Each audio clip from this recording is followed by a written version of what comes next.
Hey guys, doing a bit of an impromptu video. I'm trying to invite people to join. For whatever reason, it's not letting me invite my extended circles. I haven't been able to invite the people that are put down as my friends on um, on Google Plus. If anyone is free to join, that'd be awesome. Save me just sitting here talking to myself.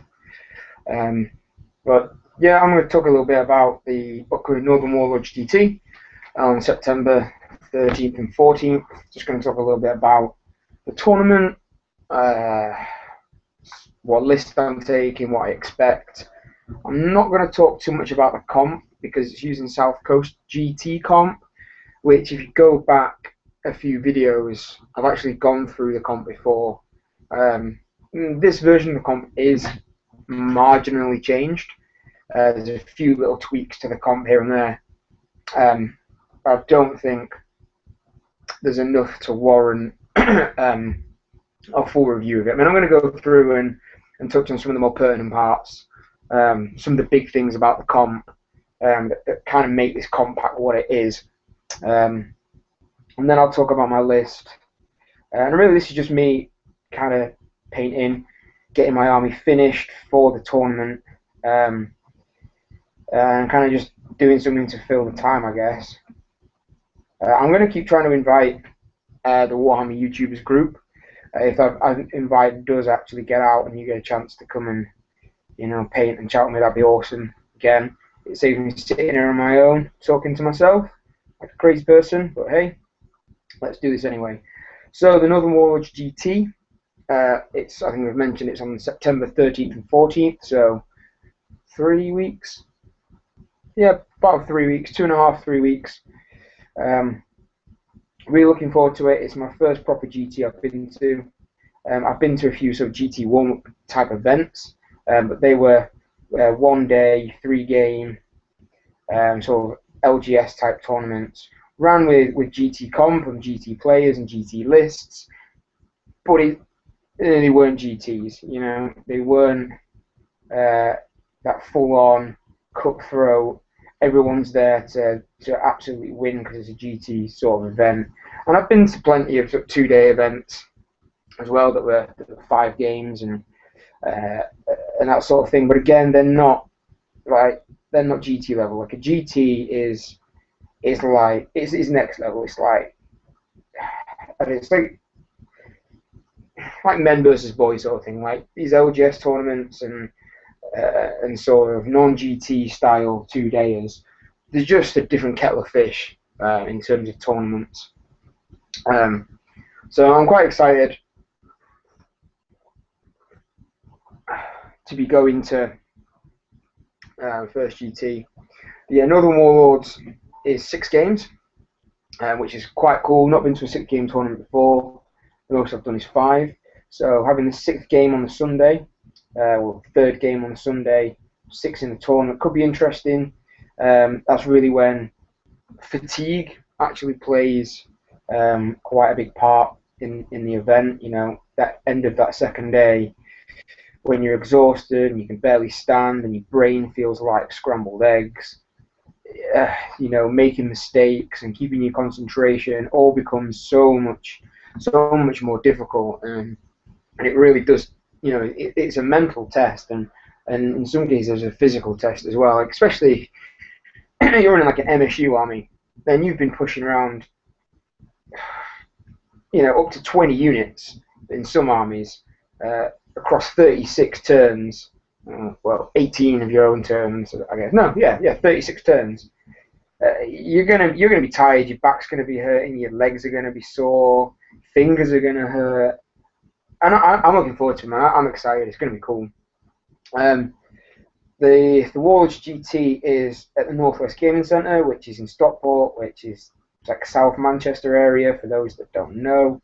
For the overseas viewers who probably don't know much about UK geography, you probably know where Manchester is. Go a little bit south from Manchester, and you've got Stockport, and that's where the Northwest Gaming Centre is. So it's pretty much central to the country, more north than central, but hey, my hometown, where I was born, where I grew up. Not that it's relevant, but there you go. Fun fact. Oh, that's good. Yeah, so I'm looking forward to going back home. See the family while I'm there, get some games in, and it's going to be good. It's 2,400 points.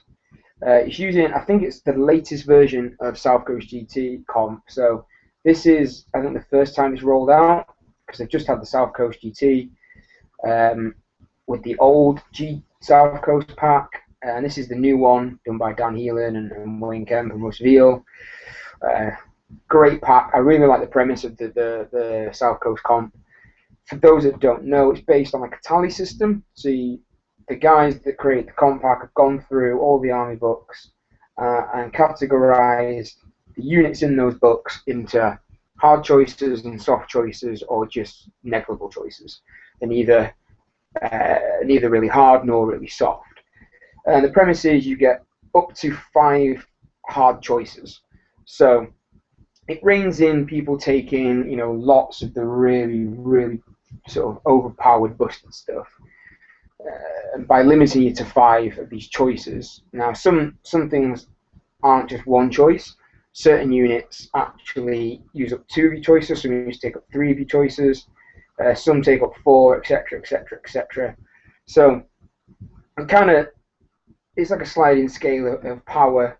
I think it's done basically to take the top edge off most of the net lists that you see popping up.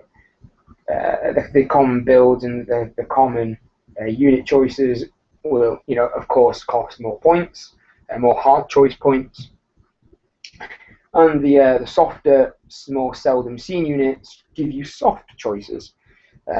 So you can have only 5 power choices, but you can have as many soft choices as you want. Like, there's no limit to the amount of soft choices you take, only the limitations of the rulebook. So, you know, points and 3 special, 2 rare, blah blah blah blah blah.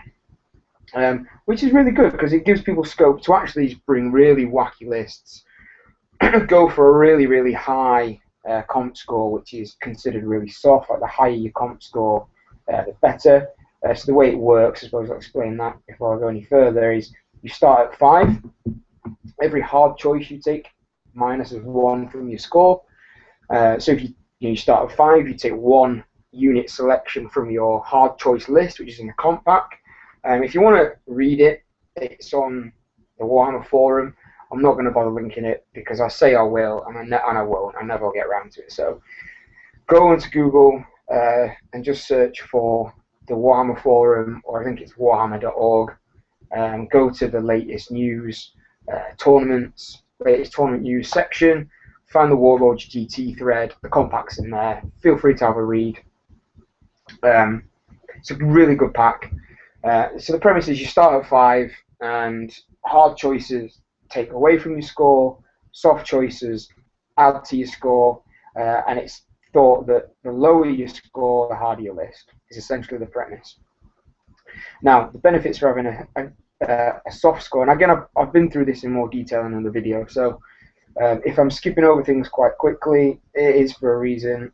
I've been through it before. Just go and find the older video on my channel where I go through the South Coast GT comp in quite a bit of detail.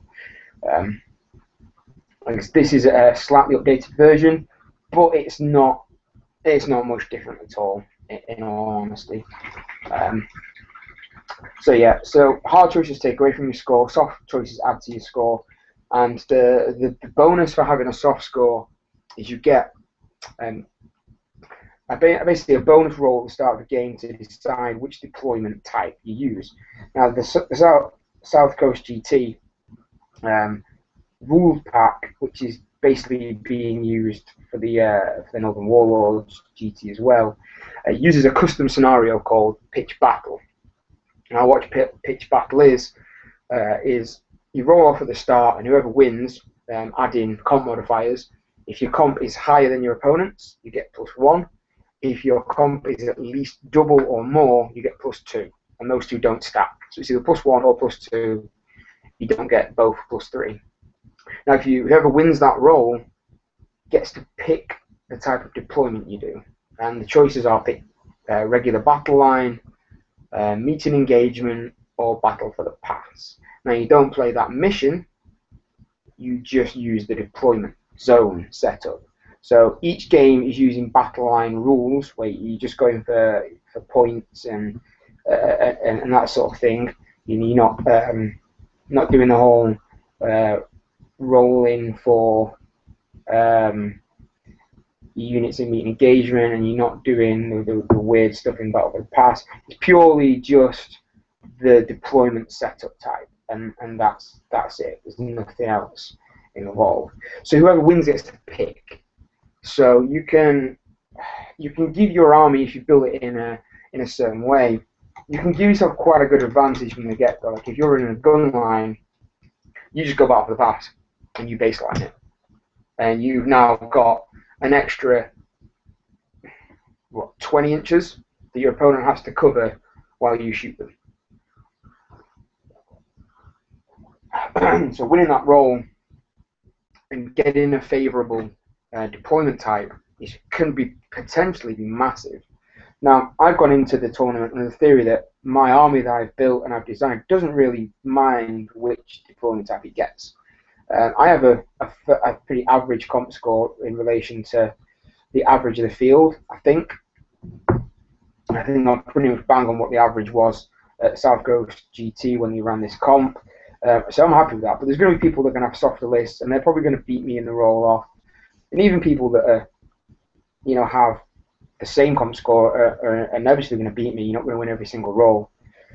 So the idea behind the list is it shouldn't mind which deployment type it ends up in. If I play, Battle for the Pass deployment, or if I play meet engagement deployment, it really shouldn't matter because the list is quite balanced and doesn't focus on one specific area. I have lent more to one particular phase.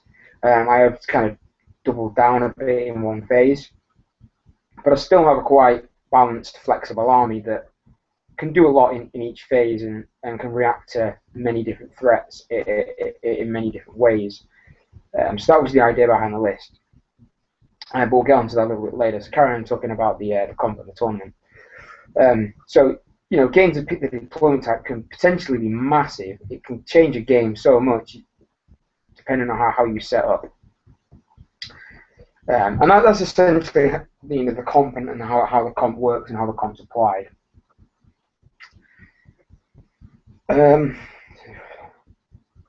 6 games. Just trying to think if there's anything else I should mention about the actual tournament before we start talking a little bit about comp and about my list. I'm trying to think of any specifics.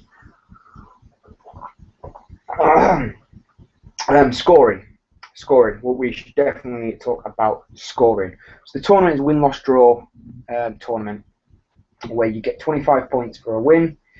I think it's 10 for a draw and 1 point for a loss. I don't like win-loss-draw tournaments simply because I don't like the style of lists that get put forward. The premise of this tournament is win by 100 points, you get max points. And number of victory points won is the third tiebreaker, not the second. So the first tiebreaker is basically secret missions. There's secret missions available in every game. There's 6 to choose from, and you pick one at the start of the game to try and win it. And that's the first tiebreaker, not victory points. So the idea of each game is just to win by 100 points and wash your hands of the game and be done, because you've got max points and a big win, which I don't like, because this promotes 2 types of lists. Both types of lists no one likes to see and no one likes to play against, and that is Death Star lists and avoidance lists, both of which slip through South Coast Comp surprisingly well. You can't go for the standard Death Star list or the standard avoidance lists, or with a little creativity and a little only takes 1 or 2 unit swaps, and suddenly you've got pretty much the same army that does the same thing. It might just be slightly less efficient at doing that one thing. For example, Lizardmen, which are horrendously comped under South Coast, and I'm not afraid to say that in a public forum such as this. You can certainly tell that Dan Heelan plays Lizardmen because the comp for Lizardmen is ridiculously soft. Like, they are so undercomped in this South Coast pack, it's ridiculous. But we'll use Lizardmen for example. They want to clamp down on the skink cloud list because no one likes playing against 90 skinks, 4 mounted Scarvet characters, a really powered up Slan in a big unit Temple Guard. Basically, the Slan magics you off with Life or Shadow or Death or whatever the Slan takes. And the skinks run around, pew pew pew pew, in everything off. You never get any points because the skinks double flee all day. It's when you do get into combat, it's with Scarvets or a Temple Guard bunker, neither of which are easy to get points out of. And it's a boring game, and it's a boring army. It's very difficult to play. I'll definitely concede that, you know, that sort of army is very finesse. You got to know exactly what needs to be where, etc., etc. But it's boring. It's boring chasing around units. What else are the same? I'm not doubting it's difficult to play, and it's certainly a lot more difficult to play than just pushing shit forward. But it's boring. It's so boring. But back to the example, Lizardmen, they want to clamp out the Skin Cloud list. So what they've done is they've prevented you from taking more than 3 skirmisher units, because you pay quite heavily for your Skink skirmishers after the 3rd unit. The first 3 are free for no comp points, and after that I think you pay 1 each. Same with Scarvets. I think you get 2 free plus an Old Blood free, and then after that you pay points. But that's still the foundation of a very, very good avoidance list. You take your 3 units of skirmishers, you take your 2 cold run mounted Scarvets, you take your cold run mounted Old Blood, you take your Slan, your Temple Guard bunker, blah blah blah blah blah, and then the additional skink units that would have been skirmishers, you just take cohorts. Little 10-man units of cohorts. Sure, they're not skirmishers, they're still movement 6, they're still cold-blooded, they still have javelin, shield, or blowpipes, or whatever it is you give them, but now they're cheaper. They do pretty much the same thing, and you save them points. So you've got a list that is fractionally less efficient because you lose some skirmishers, but you've saved a whole ton of points in doing so. And this is what I don't like about South Coast GT, is a lot of these lists slip through quite easily into the sort of the avoidance style lists and the death style lists. Because people are building armies and building lists into the premise that you only need 100 points to win. As opposed to, say, like a 20-0 system where you can play that kind of army, but you're only going to get a small win. And the guy that takes a more aggressive in your face list that is actually going to sort of get hold of your opponent and give them a game and grab them by the scruff of the neck and get big points, you know, they're going to do well because they can get the big wins. They can get the 16, 17, 18, 20-point wins, whereas these other armies are going to struggle under the 20-0 system to get the big points. So I don't like that about win-loss-draw. However, you play for it, and then you take maximum benefit that you can out of it. So in the end, it doesn't matter. You build your list to the compound. So it's win-loss-draw. It's 6 games. 25 points for a win, 10 for a draw, 1 for a loss. And the secret missions. And the secret missions are things like kill the enemy general, keep your general alive, have more non-fleeing units in your deployment zone than your opponent has, have more non-fleeing units in your opponent's deployment zone than you have. Things like kill more special and rare than your opponent does. Yeah, things like that, and they're worth 100 points each. Plus, every game, Blood and Glory win condition is in play. Now, the win condition is in play, but it doesn't auto-win the game. It just relinquishes 100 victory points. So it's not going to be enough to, a lot of tournaments these days will have him play the Blood and Glory system, but it won't auto in the game, but it'll give up 1,000 victory points, which pretty much is the same thing. Like, there's not a lot of people that come back from being broken, giving up 1,000 points and going on to win. But it is a nice little 100 points that you can pick up fairly easily if you play for it and you break your opponent. So there's those points to be had. There's the special scenario points to be had.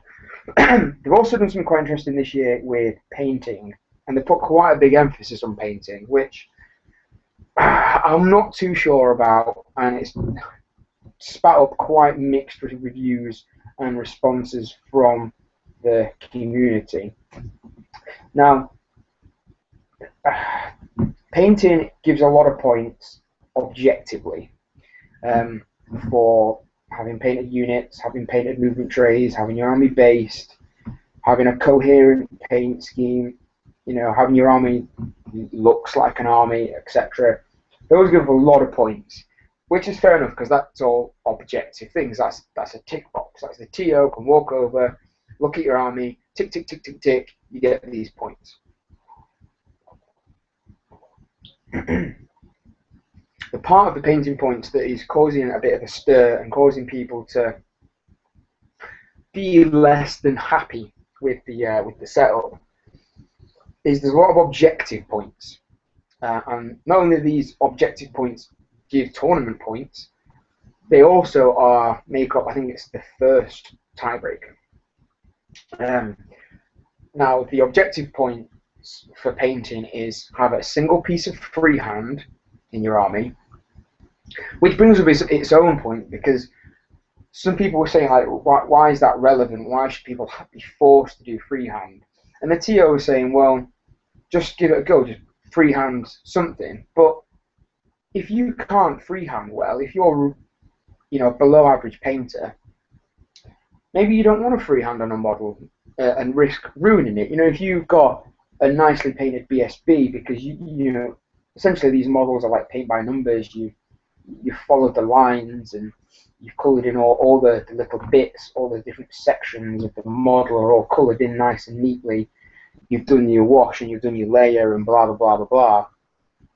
And then you go ahead and try and freehand a skull or an emblem or an icon of some description onto the model and then ruin it. You now made like a model that looked perfectly nice and good tabletop standard, and you could potentially make it look like shit. And that's not fair for people like myself. Like, I can paint pretty well. I'm never going to win any painting awards, but I'm certainly no slouch when it comes to painting. I always make things look neat and tidy, and I try and use some more advanced techniques like wet blending and things like that. I'm never going to win any painting prizes, but hey, I certainly try to make my armies look nice. But I can't freehand. I'm not an artist. So if I go ahead and freehand on a banner or freehand a tattoo on somebody, I'm just going to ruin the model, and that's not fair for my army, and it's not fair for this tournament, because now you're bringing in a different aspect to a gaming event. This is essentially a GT should be down to gaming and how good you are as a general. That's the point. I mean, that's why most tournaments these days have a separate painting competition, so that painting can be rewarded in its own right, not bolted on to the side of gaming scores. The two should be kept separately, in my opinion. So it's not fair in that sense, but it's also not fair in the sense that I've now ruined a perfectly good model that I'm either going to have to leave looking, shit, and not looking the way I want it, or I'm going to have to go back and repaint it at the expense of my time and potentially money in terms of stripping the model. And then you've got to run the risk of ruining the model. You've got to buy a new model. And I just think giving such important points for such a subjective and kind of irrelevant aspect of the hobby, I kind of just don't think it fits in a GT style tournament. Now, the other point of contention, sticking with painting, is a very, very objective point given for an army that has the wow factor. That gives 2 tournament points and is, again, contributes to one of the first tiebreakers. Now, how is this in any way supposed to be refereed on the day of the tournament? I mean, what's a wow factor? Like, what I consider a wow factor, you could think is total garbage, and vice versa. If you think someone that's been able to paint realistic looking grass, you could think that's amazing. But I could look at that and think, it's just grass. Like, what about this awesome conversion of a dragon with an ogre head with, phoenix wings and a chimera body? It looks amazing. And you're like, that's just a crap conversion of different bits. That's an awful model. And this is the kind of thing it brings up. It brings up so many discrepancies that how can they justify making such an important part of the comp pack for something that is so wide open and so open to opinion and debate? And it's just something I completely disagree with. But when you go to the tournament, you've got to take the pack, and I mean, it has its merits. I do agree. It kind of encourages people to go the extra mile, but it has such a great importance on the tournament. I think they've kind of gone too far with it.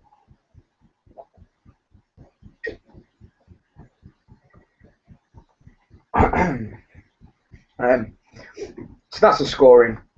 I think there is a total available points pool of like 250 points with everything. There's like 25 points per game available over 6 games. So quick, that's 150 points. The TO is also giving away tournament points if you get your army list correct on the first try, and points for submit it on time. That I kind of like. I mean, it must be an administration nightmare sorting out one of these tournaments. So encouraging people to actually get things done on time and getting it done correct with tournament points is that's just helpful for the TO. So I can understand that, and I can get behind that. Again, getting your list correct and stuff, and there's points for painting. There's points for sportsmanship. But everyone is assumed to receive those sportsmanship points, and you get them. I think you can get them taken away from you if you get reported like more than once for being a douchebag, which hopefully won't happen. There is a few people on the UK scene that are notorious and well known for being less than gentlemanly, doing certain things like, I don't know, slow playing and pointlessly questioning every rule and seemingly taking joy in causing arguments and that thing. So there's certain people on the scene that do that. It's unfortunate happenstance. I've never had a bad experience with any of my opponents in any tournament I've been to. So hopefully that will continue, and I'll get 6 awesome games against 6 awesome opponents, and that will, ride me on the way to the top. I'm going to the tournament in the hope of doing really well. It's my first GT, so realistically I'm not going to do well, but I'm aiming to do well. So hopefully, having fun games on the way will just be a bonus. So there's lots of points available. So good tournament. I'm looking forward to it. Like I said, the rules pack and the comp pack is up on the Warhammer forum. Just Google it, or I think the URL is warhammer.org, so you can probably find it that way. So the comp. Talked a little bit about the comp. I'm going to talk about the big things in the comp. Some of the big hard points are the generic ones. For example, if you take a level 4 Death Wizard or a level 4 Life Wizard, they're both considered hard choices. I think blanketing level 4 Life and level 4 Death is a little too it's a little too lazy, because I think Life and Death are very much dependent on what the rest of the army is. For example, if you take an absolute garbage list, off the top of my head, a level 4 High Elf Mage and then nothing but Spearmen, and your Archmage is running Life, That list is garbage. Let's be honest. No one's going to be scared of that list. Who's scared of like spin, right? Um, but you're being forced to pay for like the one good thing in your army, right? Really? Should we penalize someone the same for taking life in that list as taking life in a a more balanced all comers list where life has really good units to buff and a really offensive unit that can protect your dwellers caster, that sort of thing. The two just don't balance. Is always what I'm getting at. And maybe that should be something that's looked at as opposed to just saying, well, if you've got death or life, then you're paying the points for it. The other one as well is they actually included that level 4 life and level 4 death count as a point. But if you can select a spell from life and death, that also counts. So Teclis and Fate Weaver, because they can pick one spell from death and one spell from life, now have 2 additional hard points put on top of them for taking one spell. Again, you could go further and say, well, what if I take Shield of Thorns? Is that worth a hard point? And what if I take Aspect of the Dread Knight? No, you're probably not going to. But if you did, so just a little something that probably needs just a little more detail and a little more care taken into the actual application of some of these rules. I think on the whole, it's good though. What else is pertinent? The Banner of Discipline's a hard choice. The Crown of Command's a hard choice. No issues with those two being hard choices. They're very good items and very cheap for what they do. So them being hard choices is probably accurate. What else is a hard choice? Let me think. Soft choice, if you don't take an item that can automatically dispel a spell. So if you don't take a spell scroll, I think that counts as a soft point, I think. I'm certain it used to be one, and I'm pretty sure it is still there, but I might be wrong on that one. Don't quote me. If you take no wizards, that's a soft point. I think that might even be 2 soft points actually, but it doesn't obviously count for dwarfs, and the automatically dispel a spell one, like no scroll, doesn't count for demons because they can't have one. So just giving them a free soft point for no reason would be kind of irresponsible. So I mean that's the main general ones, and I'm not going to go through all the specific army comps. I've done it before. I say go ahead and look back through my videos and you'll find the South Coast GT comp review in detail. I'm just going to talk a little bit about Ogre comp because I'm taking my Ogres. Now, I've been playing High Elves a lot lately. Really loving my High Elves. They'll always be my main army, but everyone needs a bit of variety, everyone needs a bit of a change. So we're taking some Ogres, and that's what I'm painting right now. Just painting up some lead belchers. Looking pretty nice. Oh, not finished yet, but hey, we're getting there. So yeah, I'm painting up some Ogres, and the Ogre comp is actually really, really hard. And considering Ogres aren't actually that good in the meta anymore, they had their moment in the sun, and I certainly think that moment's passed. I think with the emergence of lots of Elven armies and lots of sort of MSU toughness 3 armies, they're making a little bit of a comeback now that sort of Warriors and Empire aren't so prevalent everywhere with the high armor and the high weapon skill and fast moving units and that sort of thing. So, there's armies that could really easily beat them in combat are now gone. Well, not gone, but they're far less prevalent than they were. Ogres making a little bit of a comeback. They certainly had a little bit of a power boost with all the MSU elves running around. Because MSU Elven units at strength toughness 3 struggle against toughness 4 ogres with lots of wounds. They just don't have the number of attacks and the damage output to get through MMU or large units of ogres. So I decided that now might be a good time to pull out the ogres, take them to a tournament, take them to a GT no less, and just see how I can do with the fat guys. They're a really fun army to play. Just got in so in the last 30 minutes from playing a game down at the club. And I had a blast. I absolutely had one of the best games I've had in a long time, just by pushing some fat guys around the table. It's so much fun playing ogres. So I'm really looking forward to it. So I'm going to go through the comp a little bit from what I can remember. I'm not doing this looking at any screens, so I might make a few mistakes, but I'm going to remember the important bits. So the ogre hard choices. Now bear in mind, they also suffer from the generic hard choices, so Banner of Discipline, Crown of Command, War of Death. Three things that you quite often see in an ogre army already would give you -3 under this comp pack, and take up 3 of your hard choices. Now going into the ogre specific stuff, bearing in mind the Crown of Command, Banner of Discipline, War of Death, as well as what I'm about to go through. Iron Blaster is 1 hard choice. The second Iron Blaster, if you take it, is 3.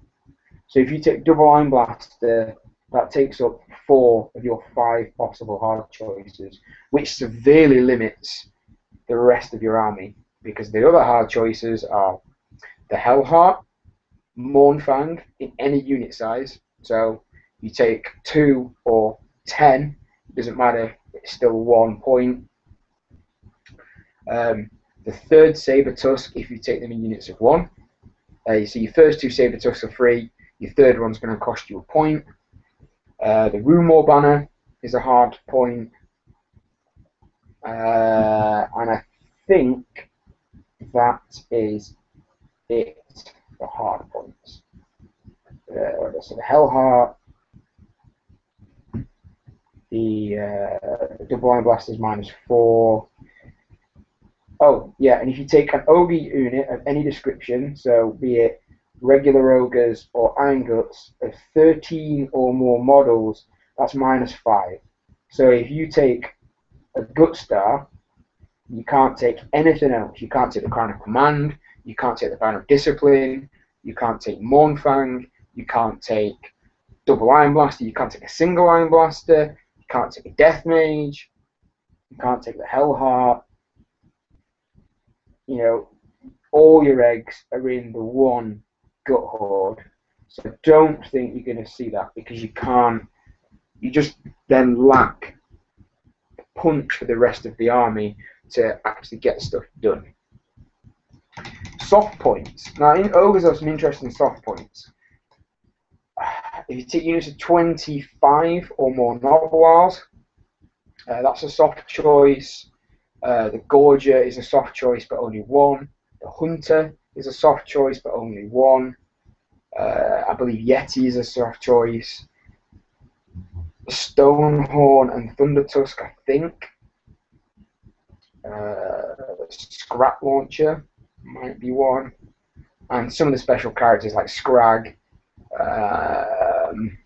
What's the BSB called? Oh, think brain. Duke. Yeah, whatever the BSB is called, the guy with the big scythe. Bragg Gutsman. He's a soft choice. And I think Greasus is as well. But no one's going to take them anyway. They're not worth taking. So ogres are hit really hard. I mean, the good stuff is hit really, really hard. Like so much harder than it probably should be. And the soft stuff is stuff that's so soft you're just not going to take most of it.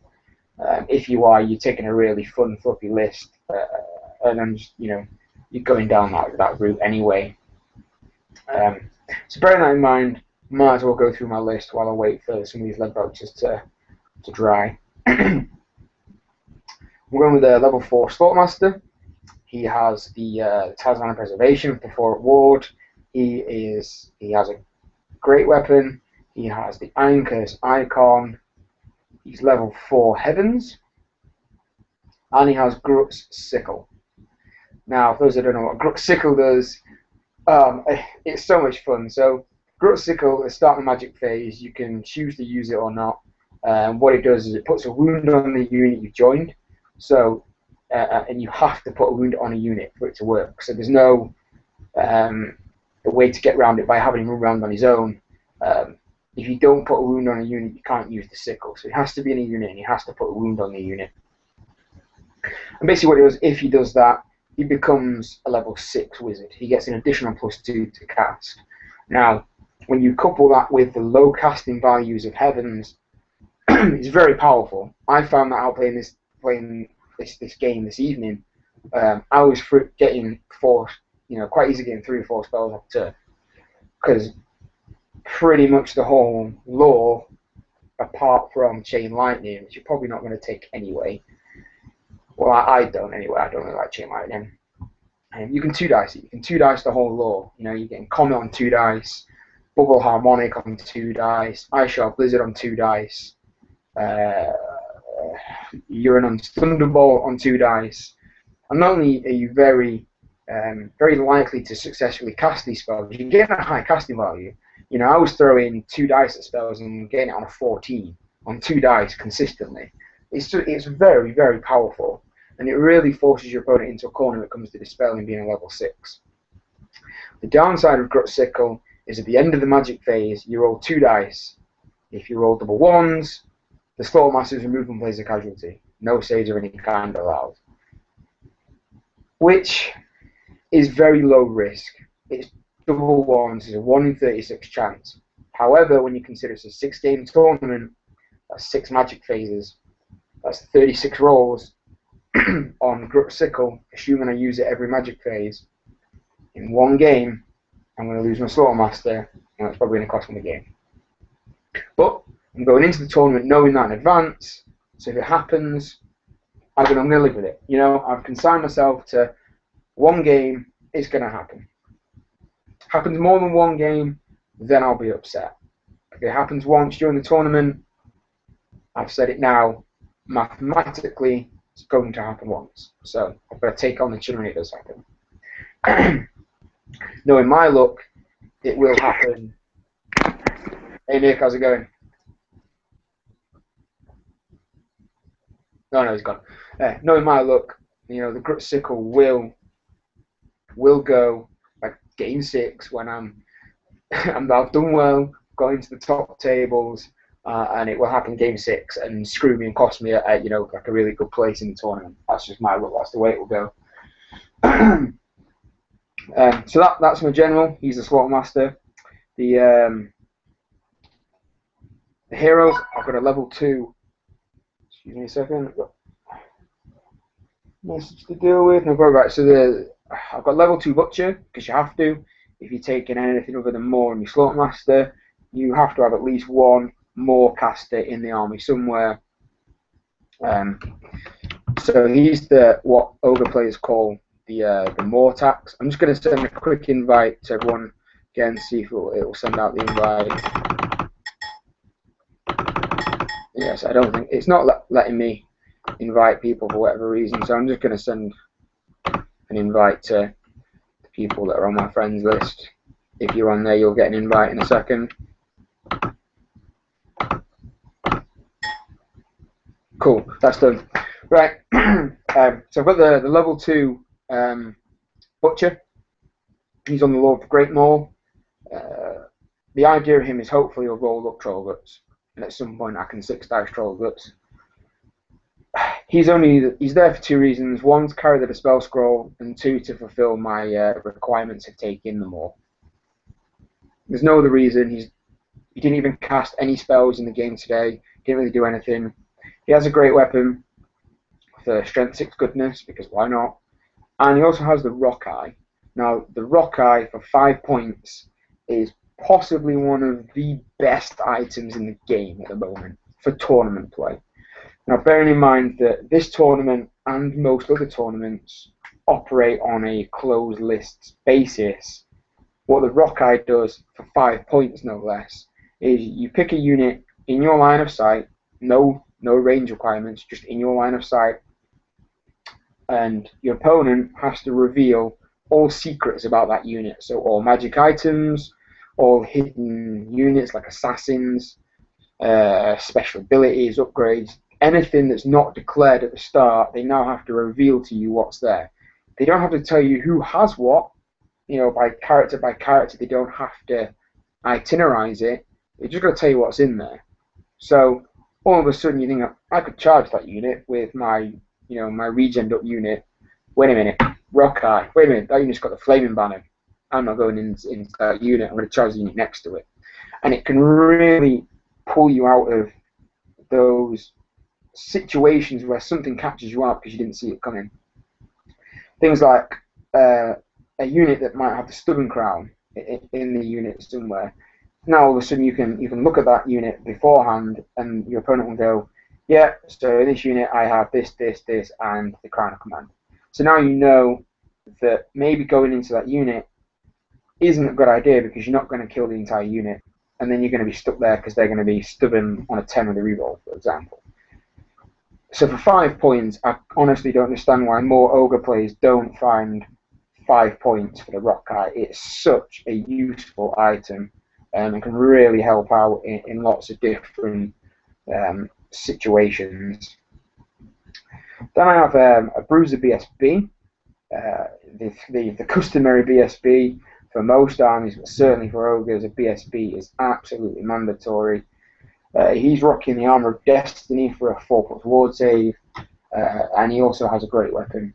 Again, with fairly low initiative on the characters, you might as well absolutely maximise the strength, which is what I'm trying to do. So he's strength 7, he has a 4 at ward and a 5 up armour. Not the most protected guy in the world, but that's not really going to matter. I think if anyone can kill him, they're going to kill him anyway. And if they don't kill him, then I'm going to wallop him with some strength 7 attacks. And he adds some decent strength 7 punch to the army, which is always nice. So that's the characters. Just the 3. That's about average for an ogre list. The one noticeable exception is there's no Firebelly. And because I am having to take the level 2 Butcher to allow me to take my Heavens Slaughtermaster, there's just really no room for a Firebelly. I'd love to squeeze one in. It's just not feasible in the points and with the list I'm taking. Onto core, I have a unit of 7 Iron Guts with a full command, standard of discipline. So there's one of my hard choices, and a lookout Noblar because they're almost mandatory at 5 points. Then I have a unit of 8 regular ogres. They have an Iron Fist. They have full command and lookout Noblar, and that's it for core. The Iron Guts are gonna very likely go 4x2 with the Slaughtermaster in there, so he can use the Banner of Discipline to give him leadership 9.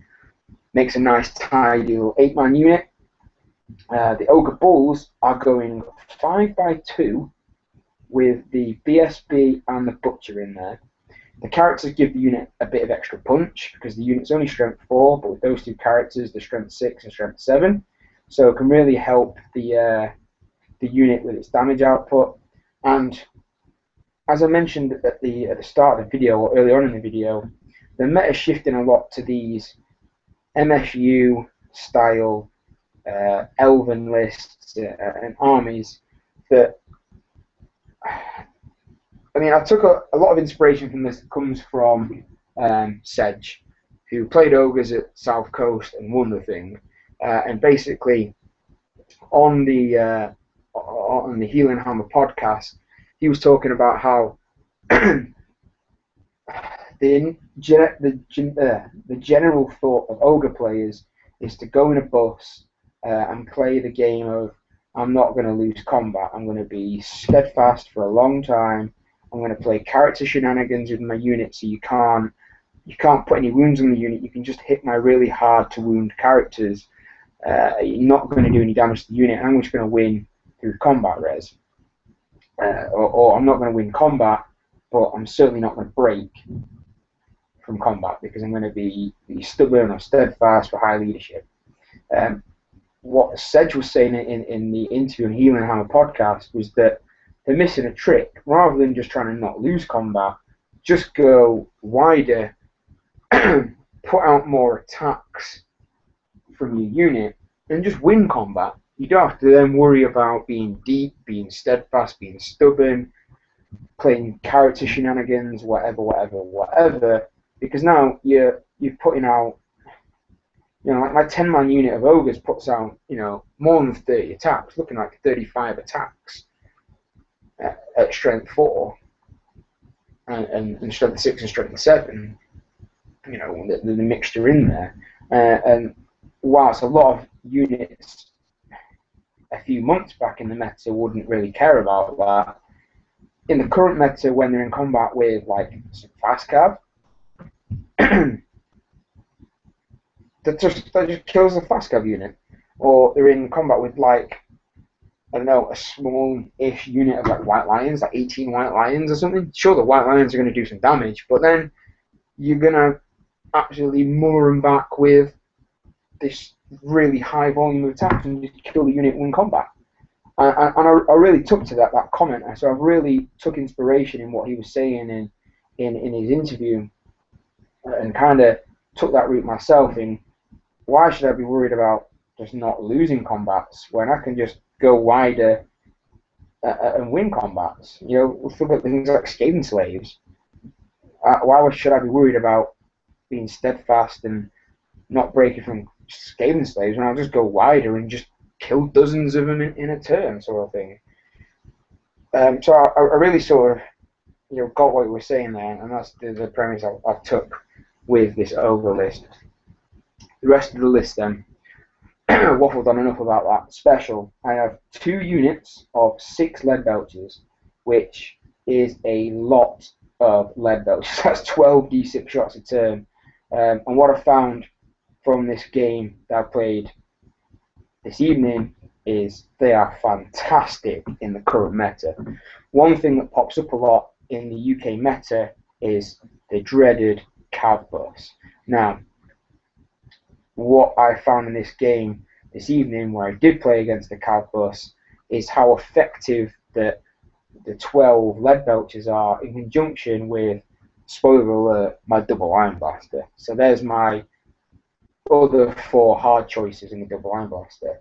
Because what I was doing was, to the cav bus, I would just fight it with lead belches, killed enough knights from the cav bus, and now suddenly the characters don't get a lookout, sir, and the most accurate cannons in the world just killed the characters. That was the premise of the list, and the synergy between the lead belches and the iron blasters was just phenomenal. It was so potent, it was so effective, and I can really see that that cav bus that is going to come up. The Silverhelm bus, the Cold One bus, the Brolock bus, the Black Knight bus with the Blender Lord in there, the Sisters of the Thorn bus, the Wild Rider bus. All these, cav is becoming a really common sight on the battlefield because they're fast, so they hit hard. They make good bunkers for wizards because they're mobile and you can keep them out of danger zones. So particularly in the UK tournament scene, we're seeing a lot of cav busters, and I think a combination of lead belches and iron blasters is a really good way of dealing with that. On top of that, there's a lot of fast-moving units in the current meta. Now, my combat units, like the Bulls and the Iron Guts, are likely never going to catch these units. But the lead belches with their musician can just turn and shoot them. Now, Unit 5 Fast Cav, Unit 5 Dark Riders, or Unit 5 Reavers, or Unit 5 Wild Riders even, they're just going to disintegrate against 6 lead belches. There's 6d6 shots, likely hitting on 5s, possibly 4s, killing on 3s. They are very, very easily going to wipe out a unit of 5 fast cav in one round of shooting. So I think in the current meta, lead belches really have a very powerful place, and the fact that a unit of 6 lead belches is a soft choice is just fantastic, because that means it's softening my list with actually 2 contextually very powerful units.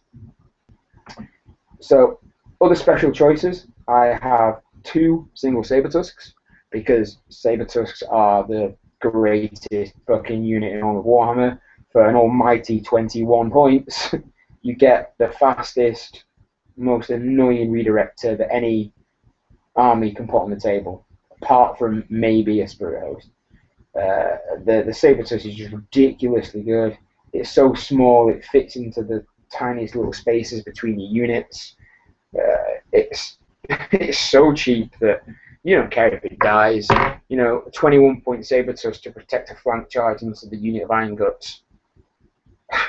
21 points. You know, the only Saber-Tusk that costs me a hard point is if I take the third one. So because I'm taking 2, I'm not taking any points there. And I also have a Gorger, mainly because it's a cheap soft point. It's only 90 points, and it fills up one of my my soft points to get my comp score to a 3. But also, I actually quite like the Gorger. It has a good few uses where things like, you know, gun lines and war machines and catching people on the flank. Like in the game I played this evening, caught my opponent out who had basically we played 3K as opposed to 2400 because he was practicing for a tournament. So I kind of just took my 2400 point list and stuck 600 points on. So I had some Mournfang on the flank that were getting chaffed up by a unit of dogs. Basically my opponent played it so he had one unit of dogs chaffing with another unit of dogs ready to chaff next to him. The Gorgie came on my flank, walked on and stood right in front of the dogs that were going to chaff me. My opponent just didn't see it coming. And that's the beauty of a unit like the Gorgie. You can do cheeky little things like that the opponent just doesn't see coming. On top of that, you of course get the ability just to go into war machines and get into your opponent's backline, go wizard hunting. You know, the Gorgeous Strength and Toughness 5, and it's unbreakable and has killing blow. It's just actually a really, really effective mage hunter going after bunkers.